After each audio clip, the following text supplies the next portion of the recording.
Titirahin natin ng asin sa kalawakan. Ang barko na may mga aparato na lulusaw sa bagyo.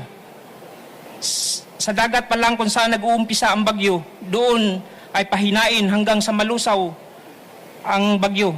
Ito ay may counter blade pan upang pukontrahin ang spin o ikot ng bagyo.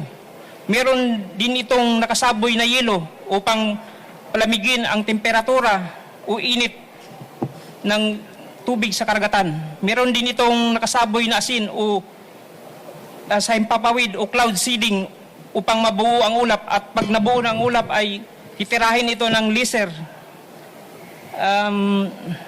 upang bumagsak doon at hindi na papasok ang bagyo hindi na mabuo ang bagyo at papasok sa ating kalupaan. Cloud seeding, parang cloud seeding po kasi bubuuhin natin ng mga ulap doon, at saka yung ikot kasi ng bagyo kukontrahin natin sa pamamagitan ng fan blade, at saka yung bubuo din niya ang